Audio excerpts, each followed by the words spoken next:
Hello and welcome. My name is Dr. Stephanie Heald, and I am the department head for the early childhood programs here at the University of Arizona Global Campus. By joining us today, you acknowledge that this session is being recorded and will be shared with TLC related materials. Microphones will be muted for the presentation, but we encourage you to post questions and comments in the chat. Also, we have enabled live transcription. If you would like to use it, click Show Captions button at the bottom of your Zoom window. I can't tell you how excited and honored I am to be the one to get to introduce Dr. Yvonne Lozano. Dr. Lozano is a professor of gerontology and a licensed marriage and family therapist whose expertise significantly supports the academic landscape at the University of Arizona Global Campus. As the Associate Dean for the Division of Health and Behavioral Professions, she has been a driving force in cultivating a nurturing and empowering learning environment since joining UAGC in 2013, championing student success and servant leadership, and is a strong faculty advocate. I am honored and just excited to announce our session host, Dr. Yvonne Lozano. The floor is yours. Thank you for that, Stephanie. Really appreciate it. Let's go to the next slide. We're going to start off with a quick poll. If you can actually respond to this poll by in the chat, that's actually called something fancy, but let's just say we'll just put your answer to this in the chat if you choose to participate.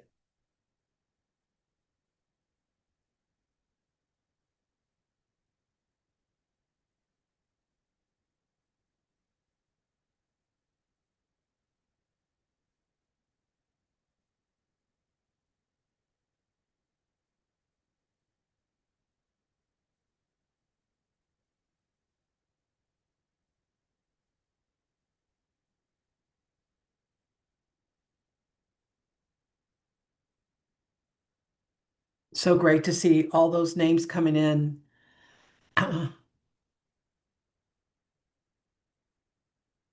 Yeah, hearing some of those words as you described some of these teachers that you admired who were an inspiration to you and that you acknowledge even today that they still fall in that category. And that's really great to see and read. Next slide, please.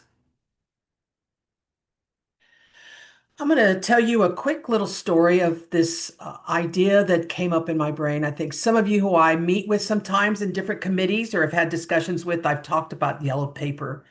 The yellow paper it's not really even a concept, but it's something just occurred to me. Professor Margaret was a colleague of mine many years ago when I first started teaching. It was actually my first full-time teaching job at a community college, and Professor Margaret had been there for probably about 15 years. Very well educated and really loved working with students. So when I first got there, she was my mentor. I had to go to her classroom and watch it. I didn't have to, but I had to. Went to her classroom, watched her teach, and she would just teach me different things and how to maneuver myself in the classroom, how to talk with students. But as time went on, after a couple of weeks and being in several of her classes, I noticed that she had this tablet that initially I thought was just one of those yellow tablets that you can buy to take notes on. It was, yellow with the lines. We all know what it is. But Professor Margaret's was not yellow because she purchased that way. It had been yellow because it had been that long. And even before she started teaching the community college and she was teaching at a university, she'd been using the same notes. She taught sociology courses. So there were two different sociology courses she taught, Intro to Sociology and Social Problems. And all of her notes were located on those papers.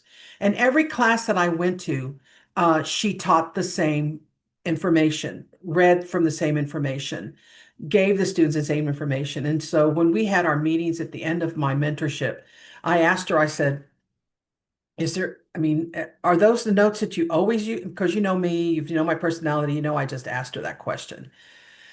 What I later found when looking into this whole kind of teaching the same old stuff, the same old way, it's kind of a way of unchanging instructional methods. Even as we in ourselves see the shifting educational landscapes and evolving student needs, which is consistent and constant, just this kind of rigid adherence that she had to conventional pedagogy. And in some ways, I also noticed that didn't, students really weren't participating. They really didn't ask questions. She didn't ask them, do you have any questions? Do you need me to elaborate on anything? And I asked her about that too. I noticed that a lot of students don't ask questions. She said, well, it's because I'm giving them everything they need to hear. And she really believed that. And so it was not only on face-to-face, but as we progressed into online, very early stages of online learning, it just continued. She used those notes to put in her in her class as she developed her program. So for me, it was this kind of this yellowed paper, not necessarily yellowed in the sense of not only what happens chemically, but that's also teaching the same old way. And it's really difficult for faculty and for educators to sometimes move away from how they've been doing things for so very long. Um, and so I think that this, to me, made me start to think about what is happening in the classroom, or what can happen, or what may happen, or what are some of the best things to happen that will help us move away from that need to continue to do things the same way. Now, we all know how difficult change can be, and really thinking of something different. And those of you who are in fields where, especially like I think of healthcare, and where every day there's something new about insurance, about patient care, about working in hospitals or in the community or in health communities. And so we really need to work really hard to stay on top of the latest and the greatest so far as that's concerned. So next slide, please. Oh, there you go. There you go. That's perfect. So let's rethink and re-envision. And so when you think about rethinking and re-envision, because as faculty, we can be so very busy doing everything that we need to do on a daily basis. And even sometimes in the evening, and even sometimes on weekends, it really becomes difficult for us to begin to think about rethinking and re-envisioning. So there's, focus on moving beyond the same old, and everybody has to identify what that means for themselves. And what does that mean? Is it obviously not every class that you have to change things, but even the way in which you present the information, overcoming mental barriers, because those mental barriers, and we're going to talk about that a little bit more. They are these fixed mindsets. Maybe it's fear of failure. Maybe it's just the rigid structures that you believe for so long have been working. You don't want to change those. Maybe it's just a way to kind of, how can you encourage the collaboration and even transformative practices? Now, the last two, the encouraging collaboration, promoting critical thinking and teamwork, and promoting transformative practices, are things that we do at UAGC and other universities, I'm sure, where they are constantly thinking of ways to increase student engagement, increase student retention, increase student interest in the classroom, promoting transformative practice. But in this talk, I'm going to focus a lot on what is possibly happening with the faculty member that we don't even recognize may be occurring that keep us this. What keeps us from diving into a heart of change and moving away from that structure? And in a lot of ways, these barriers can limit our potential for dynamic learning, and also the dynamic learning for ourselves too. Is it because we have so much in our own workloads going on around us that we don't have really time to think about that? Is it because do we really have um, the vision and the capability to be able to say to somebody, I really want this classroom to look different. This is what I want it to look like. This is what I think is going to work. And I think we all have those conversations or thoughts within ourselves all the time. So how can we promote these transformative practices and to inspire one another, to inspire ourselves, to self-inspire, and to embrace so many of these practices and methods, adaptive methods that we used all along? Because we always want to have that continuous growth in teaching and in learning. And so how can we make this happen? And so this is not something we just do one time. This is where I think Professor Margaret got stuck. She's like, okay, I need some lecture notes for this introduction to sociology class, and I'm going to use it. And by the way, she retired after 30 years. And because at some point, as I got to know her more, I wasn't no longer there when she retired, but she ended up gifting me in a really beautiful gift box, those notes of hers, and tell me to use them if I ever felt like I needed them. So I thought that was pretty funny that she did that, but she was a good sport with it all. So as we rethink and re-envision our own approaches, remember that the change starts with understanding and addressing what are those barriers might very well be. So let's go to the next slide and answer some more questions for me here. What do you believe is the most effective strategy for overcoming mental barriers in teaching?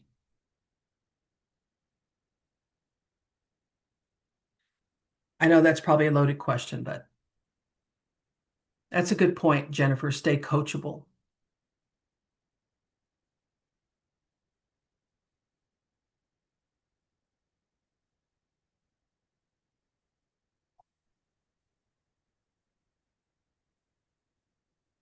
Seeing others, I think that also works too, can often inspire what they're doing. Successful and accessible examples, always important. Be self-aware. I think always important to listen to students' feedback and colleagues and others that come before you. And then also, I think I like, Debbie, surrounding yourself with happy people who love trying new things. Sometimes that's not always an option and very difficult to break away from. Okay, next slide, please. Thank you for that, everyone. So here's just some of the barriers that I found in some of the research that I did for this to kind of look at that we find in digital instruction and online learning. Obviously, we've all been here so long, we obviously don't lack the skills or interest to use digital tools effectively. But I think there are many tools that I don't know about that I don't use effectively, that I'm not familiar with. And so I get excited when I see a tool out there. Obviously, there's a process for bringing in these tools into the classroom. There's a process we must all follow. There's limitations with budgets, but yet it's sometimes, like with our brains, that we use only a very small percentage of our brains as human beings. Well, I think we use a small percentage of digital tools that are out there too. Some more than others, some that are really out there doing what they need to do on a regular basis. And even myself as a video gamer, I still don't use those tools. I still use the same weapon I've been using for the last 10 years, in case, maybe that's too much information, but that really did happen. So I refuse to change away from the shotgun. So that's we'll go from there. This fear of failure, fear of making mistakes, and what if I mess things up and I got to start all over? I'm going to have to learn new things, and because we know how committed we are as instructors, not only to our students learning, but to us learning as well. We ourselves as individuals, we love learn. There's something about learning we like, and maybe we just don't really feel like going there. Maybe we have priorities, we have other things going on in our lives. For some, it's just resistance to traditional methods or any method different than what we are used to. I think I like that sentence there, different than what we are used to. Um, there's this whole, and we know that we have been through this change mode for a very long time, and some people are just resistant to it for many reasons, especially when it comes away from something that either brings us some level of safety or comfort, and it creates this whole rigid adherence. It's just being able to jump into that void, recognizing what your barriers are as an individual instructor, as a faculty, is crucial. It's going to be your first step to embrace all the exciting possibilities that are out there with online education. Um, I have self-help books because this is Yvonne's opinion. And so I actually cited myself in this. So it just says Yvonne's opinion 2025. So I for many years have had, I guess, an aversion to self-help books. And part of it is because after a while, they all start to sound the same. They all start to tell us the same thing. It's just a matter of where you're at that particular moment and what you're willing to embrace or to absorb in your life that makes sense. You're like, I've read that book 10 times, but for some reason, this particular moment, it really hit me. Or you see a sign, when you're driving around, or someone sends you a meme, or you see something on social media that really impacts you. So I think it's important to recognize that there's other ways in which to redirect and engage yourself in a way that works for you. And that's right, Jennifer, not you don't always feel rooted in reality. And so it's not always something that you can put into a book or into a textbook. And so it's something that maybe would help you to overcome what that barrier might be for you. And the other thing that I think is important is this fear of failure, because I think that for faculty, it really does impact us so significantly and so very deeply. Anybody who's taught and feeling as if we just didn't do right for the student. That is really constantly on our minds, is that we're doing right for that student. And that means every student in the classroom, not just one student, but all the students that we can engage with, all the students that we want them to be successful. We want to be there. We want to lead their way into their next course or through their academic career. Next slide, please, Stephanie. So sometimes these barriers to changing mindset, I do a presentation on resiliency, and I think that this has reminded me part of this. But this is a lot to cover, but I do want to talk a little bit about the cognitive dissonance, I'm sorry, that's mentioned here. So these are barriers that prevent us from shifting our mindset, starting with cognitive dissonance. This is when our current beliefs begin to clash with new information. So this already happens to you and you don't know it. If you're over the age of 15, anyone under the age of 15 is going to tell you don't get it. And this is why you don't get it. Maybe over the age of 12. I don't know. I don't know how older kids are. They're just, they're not over 21. So they're all like somewhere between there, 2 and 18 to me. So if you think about that and what that means, just listening to music, you listening to their music, listening to your music, listening to what they read, what they see, what they do on social media, how they're learning, what interests them.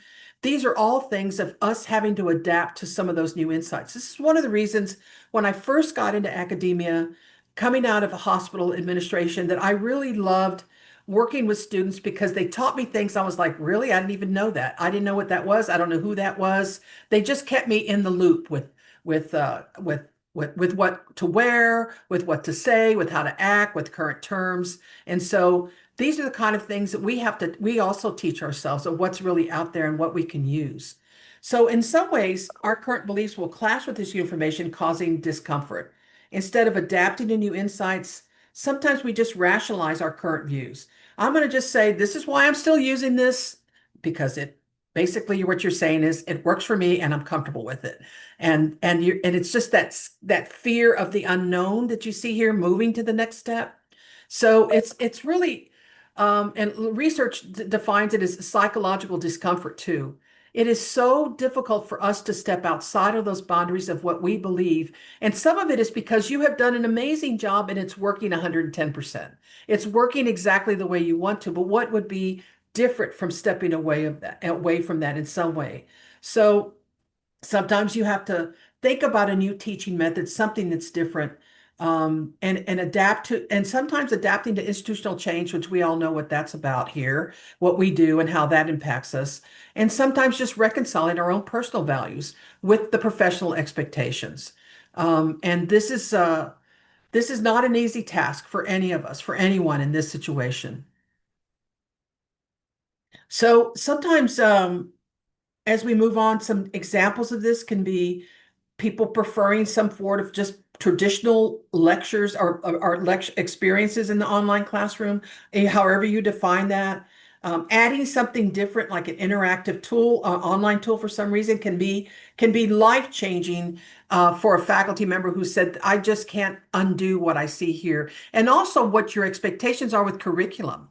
This is what I want the students to learn. This is what I've always taught them to learn. This is what they need to learn.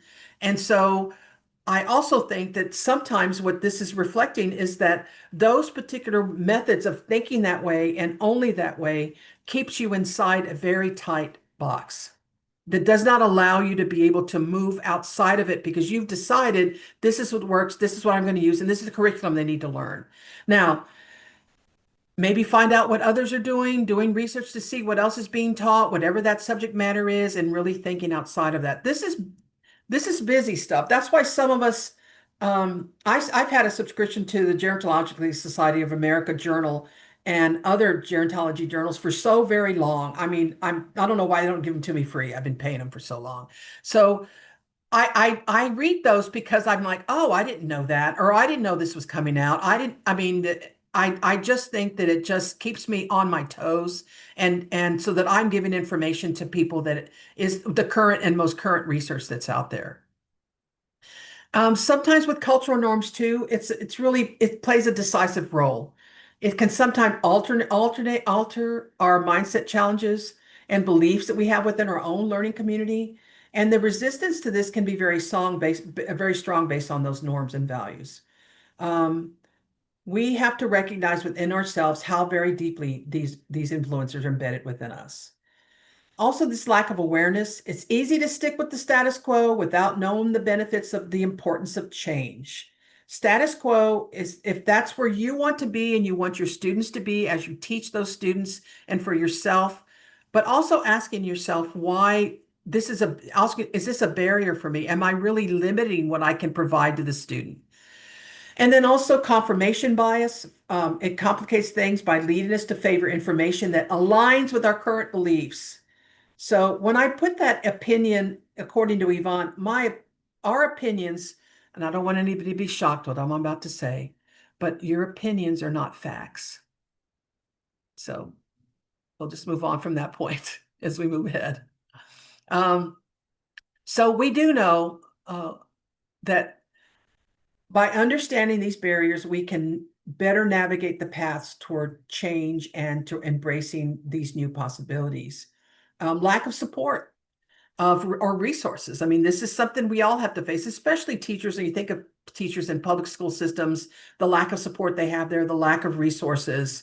I think that, and sometimes not really feeling like you have the lack of support, but there's always a group of people, individuals, colleagues that you can get in a circle with and just feel that support. You may not get it from anyone else or anything else in the university in which you work or the field in which you work, but you can always find a small group of people to provide that for you, or an individual or more than one, however it is. And they can also help become part of this social and peer influences that you hear things from them that you hadn't thought about. This is how we do such a great job between staff and faculty and ourselves in creating new ideas and processes and policy and resources and helping us to be able to get out of these habits and routines that we have. I tell you what, I don't know if y'all have read it, but I read it during COVID and I read it a second time just over the summer, the Atomic Habits. And if you haven't read that, I strongly recommend it. But I just want to throw that out there because it made so much sense for me when I saw the habits and routines that this researcher identified. And also, of course, systemic barriers. Overcoming systemic barriers is sometimes accepting that there are systemic barriers and doing what you can to kind of nudge your way through, not necessarily push your way through very hard, but you nudge your way through to move ahead and move forward. Next slide, please. Another time for you to provide some engagement here. What do you think is the most significant barrier to changing mindsets in education?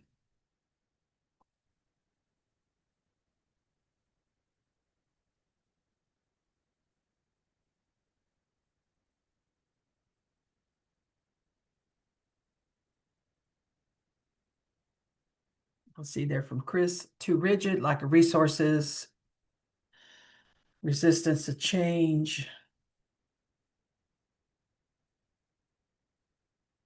And there may be others that you don't see on here. I mean, these are just some triggering thoughts here.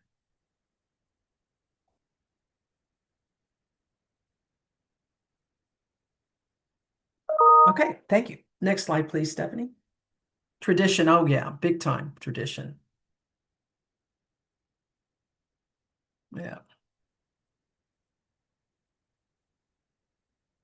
So how do we begin within ourselves as human beings to foster a growth mindset in online teaching? Well, if you can't do it outside of online teaching, then you're probably having difficulty doing it all across the board in your life, in your personal life, and your social life, and your and your work life. So within the universities, there's a researcher that talked about embracing the challenges and learning. Well, I don't really like the term embracing in this instance because I think it sometimes makes people say it kind of you have this visual of embracing something you don't really want to embrace. And so you can't get that out of your head. So I think it's maybe just a slow approach to the challenge, kind of moving forward with it instead of just immediately going and embracing it. I had this friend who was a therapist who said, clinical therapist who shared with me, and she said, you know, what I tell my clients is just imagine that stressful day you just had and getting home and trying to just work your way through it. And so just just serve yourself two glasses of wine, one for yourself and one for the stress that you've just spent the day with. And just sitting there together, talking about what happened and what's going on. And stress is going to just kind of loosen up a little bit and start to tell you about how they've spent their day. Just kind of visualize this. I mean, go along with me here. But whatever you need to do just to have that drink of have. And I find myself, while I'm not a wine drinker, I find myself often thinking about that, and just what that would be like. And she used to say, just find something comfortable to be in, get in your best, most comfortable t-shirt and pair of jeans or shorts and just relax, and just feel the stress reduce. And again, it's not because you're drinking wine that stress reducing, although that does add a little bit of help there, I think, for you. But it is because you are willing to just confront and face that stress that you're feeling. Um, the other thing is this kind of the research. I found that this research, they talked often about the importance of adaptability and continuous learning. This is something that I talk a lot about in resiliency talks that I do, this whole idea of adaptability. This it's really an idea for people because people don't really recognize that it exists. We learn our coping skills from those who we grew up with. We picked up on some of those coping skills, good or bad, mild or severe. We picked up some of those. And those, here's the good news about it all. If there's coping skills you recognize that aren't the best, you can find a way to change those. If you're ready to change what those coping skills are and learn different ways of being resilient and adapting, I suggest. And to me, there are two best groups of people, and this is Yvonne's opinion and experience. Two best groups, I shouldn't say people, two best groups to find ways to adapt. Very young children, so resilient, so adaptable, unbelievable. They may not seem like, but they are. And those of you who are parents and have young children are probably want to throw something at me. Go, that is not true. You have no idea what my 2-year-old does. But I think that in those instances, something to think about. And the other are pets, are particularly dogs, not cats. Cats don't want any change at all in their lives. But I think dogs, that kind of adaptability. And why do I mention that? Because part of it is because they're not thinking. They're not thinking of all the other stuff that's preventing them from being adaptable. I think that's part of the reason. They're kind of like still this, they're learning, they're absorbing, they're sponges, they're excited about everything that's in front of them, especially little children in their lives. But I think because we're in our head so heavily and so hard that it distracts us from that ability to be able to adapt because we find all the reasons to not adapt, to not be resilient, to not be able to move forward. And then next thing you know, we're still trying to drink some wine with our stress friend and figure out what's going on. And that's part of the reason. Um, Also, I think someone mentioned, I think it was Kelly, the instructors who seeking feedback. This is from, especially from obviously from students and even peers, better able to adjust their approaches and address common barriers to online learning. And I think those little groups that we get in and we start talking to colleagues and we start talking to our teams, we start to hear things that are going on. It really helps us to kind of think outside that box. And so when new things come into our life, as we see coming right now at UAGC and looking at, we looked at AIMS. I mean, it just goes on and on. I mean, we have a new IQR, we have a new, all of those things begin to happen as those are things that are challenging us to think outside of our box and outside of the box that we currently live in. Um, Other things that we can do is that kind of collaboration with one another, with instructional designers, develop more accessible course materials, all the things we already know. When I saw these things, I'm like, I know people that are doing that right now at UAGC all day long. I know faculty that are in the middle of it. I know faculty that are leading it. I know staff and faculty working together to make this happen. This is nothing I'm going to share with you in detail that I see in this research because I know you guys are doing it. I know you're in the middle of it, and I know this is something that you do. Um, the other thing is choosing the ability to choose your own development programs because we all are different learners. I think if we have the ability to say, hey, I would really like to see, I need some, if I were to say so myself, for one thing, I need somebody to tell me all the great tools that are in Zoom. And I know I don't use them. I know I probably use like one tenth of what's available to me in Zoom and using the tool, and I don't use it all. And part of that is because I don't have time, and a lot of not having time really keeps me from being able to evolve and move forward in some instances. So next slide, please. Stephanie, how are we on time? I think we're good, right? I think we're okay. We're at 15 minutes, Yvonne. Okay, great. I'll get going here. So, what do you believe is the most effective way to adapt positively in the face of adversity? And that is a loaded question for us at UAGC. So let's get that one. Celebrate wins. Excellent. Gratitude works with that.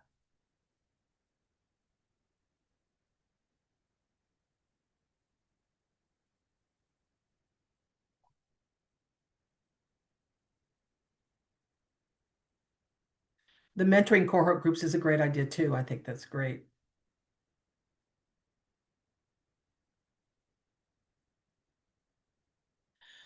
Yeah, somebody used the word patient. Yeah, I guess we have to think about that. Transparency, collaborating with peers.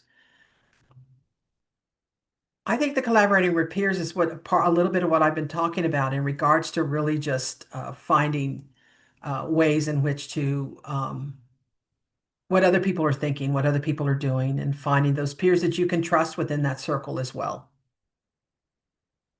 Okay, well, next slide, please.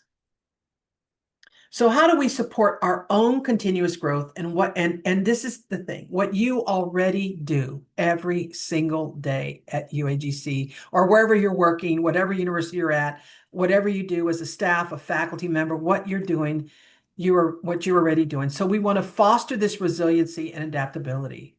So how can we continue to do that? So resiliency is an individual's ability to positively adapt. And so how do we continue to do that? It's defined as the capacity to adjust, see, key word there, the capacity to adjust one's thoughts and behaviors and emotions in a response to new and uncertain situations.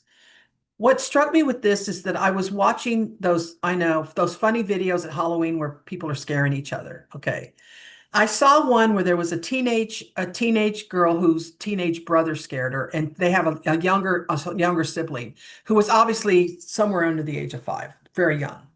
So when he scared her, she was sitting right next to the younger sibling. She jumped up and ran out of the living room into a room and shut the door and left the little one sitting right there. I'm thinking, what if it really had been something really scary? And she leaves, and the little one's losing her mind. She's like, she's freaking out. And anyway, but what struck me was that she left that person there. And so in that midst of crisis or fear and heavy stressor or even heavy, she probably she never would have done that had she been thinking about it. So think about all the things that we do when we're so stressed.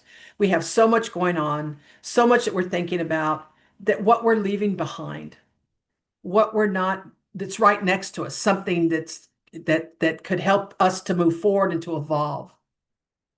So research showed that not only faculty, but students who demonstrated high levels of resilience and adaptability tend to experience, and with end of course surveys, greater academic success and well-being in online education settings.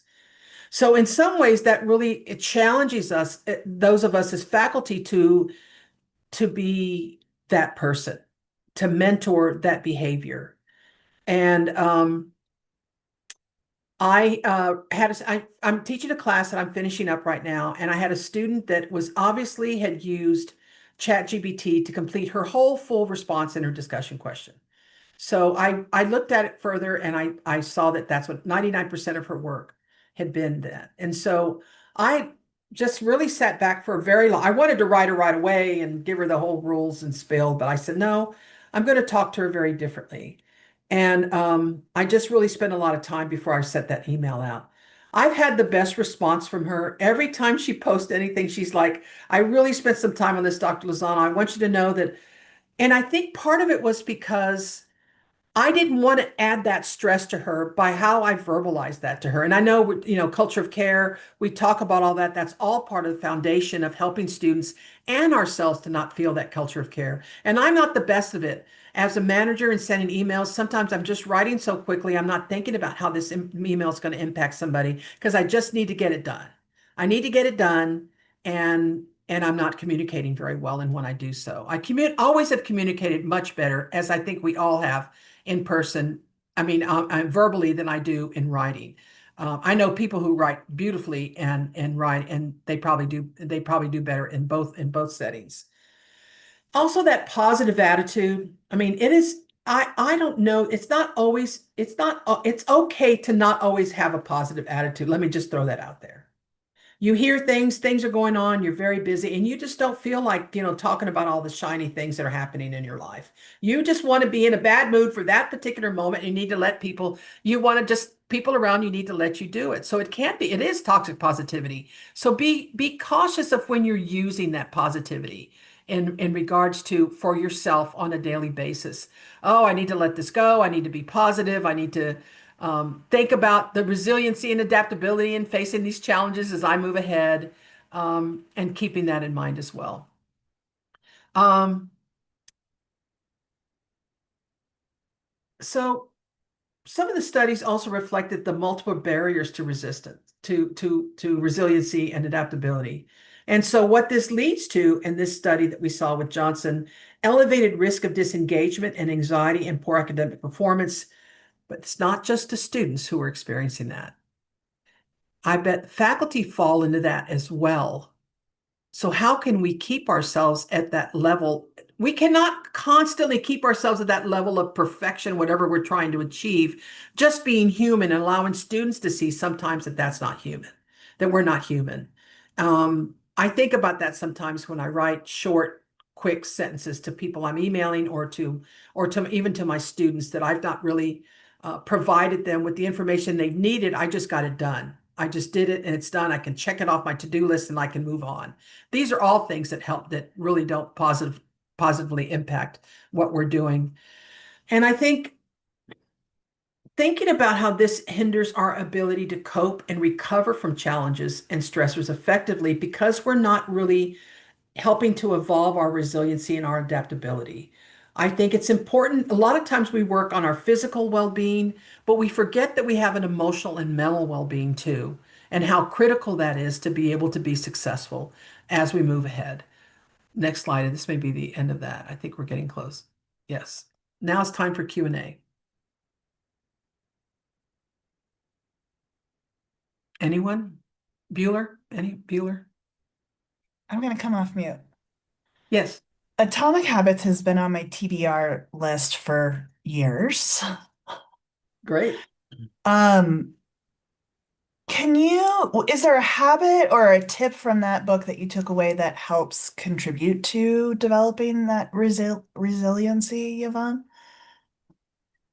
Oh gosh. I mean, there's let me think of a tip that I can pull out from that book because I think there's so many. Or a habit, Um, or yeah, I'm not sure I'm using Habit, it. when you think about habit and what it means, it's going to maybe mean different things to all of us. But the book particularly talks about how, let's just say that you're trying to cut out sodas. I'm just Hmm. throwing that out there. And so if your brain has, and you're like, oh, I'm going to have a hard time getting rid of sodas because I drank, 3, 4, 5 sodas, 10 sodas a day. And so your brain has already said to you, hey, where's my soda? I have this. And so there's your habit embedded into your cognition, into your brain. And now it's difficult to step away from that. And so the tip is that you recognize that this is just your brain, not your need. This is a want.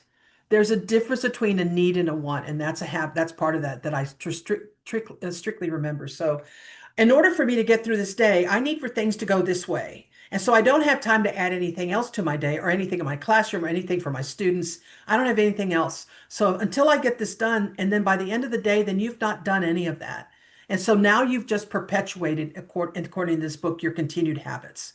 When you look at to that, now your habit is now continuing to be there. Even when you think you've dropped that habit, like let's say that nobody hardly smokes anymore. Let's just say that you quit smoking and you quit smoking. Your brain is still thinking about that cigarette. When it sees a cigarette in the distance, it still thinks about, oh, look, there's a guy smoking a cigarette. And you take a minute to like go, I'm gonna just stare at that cigarette for a moment. That is still your brain telling you that that habit's there. And so you almost want to bring it back. It's very enticing. And so because what we're looking for, as the book talks about too, is comfort. We're looking for the comfort of what we've always known. So I think that's something else that to remember. I hope that answers your question, Haley. It does. First, it makes me think of the ice cream place in my neighborhood that I grew up around. And every time I drive by that ice cream place as an adult, yes, I start to suddenly feel like I need a little comfort in the form of, Well, here's the thing, in breaking that habit, the way to do that is to find something else that provides you with that same amount of, but that's also very hard to do because nothing feels better than that. And by the way, yes, I remember graduation. I remember going to have ice cream with you, Haley, after one dinner we had. but I think that brings us sort of full circle almost about shifting our perspectives, right? This is what makes us feel comfortable, but we can shift our perspective and finding something else that. And that's not easy to do because our ability to adapt is not it's not as easy as we all think. As individuals, we do not like change. And especially if it's something we feel like we have control over, like the classroom or Mhm, like our curriculum, mhm. like in the way in which we communicate that information out to our students. It changing and moving away from that can be very difficult. Let me just help you practice. This is somebody taught me this many years ago. And I thought about it over the weekend and I started doing it. How many of you I mean, just kind of raise your hand. How many of you brush your teeth with your right hand? Or let's just say we hope you brush your teeth. So let's say right hand. So, and how many use your left hand to brush your teeth? Anyone? So now, tomorrow, just to check it out, try brushing your teeth for 3 days with your opposite hand that you use. It We'll is post you. in the discussion forums in the conference portal how it goes. Yeah, we'll have to figure out what that looks like. I know we're coming up on the end of the session, but I also wanted to highlight a point that you made about having control over the classrooms. And it'd be lovely to have a conversation in the future about students' sense of control over their Mhm. own learning experiences, Yeah, um, and how we could absolutely. share that control. That's like totally diverting off of your topic, and I apologize, but I just had to say it out loud and get it No, out of but my that would be a mind. big change. It also is just a way and a different way for us to look at and to focus on. I think that's Mhm. definitely something that anything that's going to help students learn, anyone who works with students is going to be excited to make that happen. Sure, for sure. So as we wind down, I think that's a great space to say, Yvonne, thank you so much. Dr. Lozano, thank you for providing us with a safe space to learn about how we can continue to grow ourselves, we can continue to grow others around us, and then we do hope that domino effect is felt with our students. So that is very exciting. So thank you, audience, for your participation in today's session. Please use the survey link that is in the chat to nominate TLC presentations for conference awards and share your feedback on this presentation in there, Dr. Lozano, and we would greatly appreciate that. It has been a pleasure to host this session, and I hope to see you throughout the day and engage in chat dialogue during this amazing conference. So as you exit, if you have any last minute questions, we do have those 2 minutes. We can use those right up. Thank you, everyone. Enjoy TLC these next few days. Enjoy, learn, be open, step outside of that little box in your head and go from there. So Out of that enjoy. comfort zone we're going. Thank you, Thank everyone. you. Enjoy your day.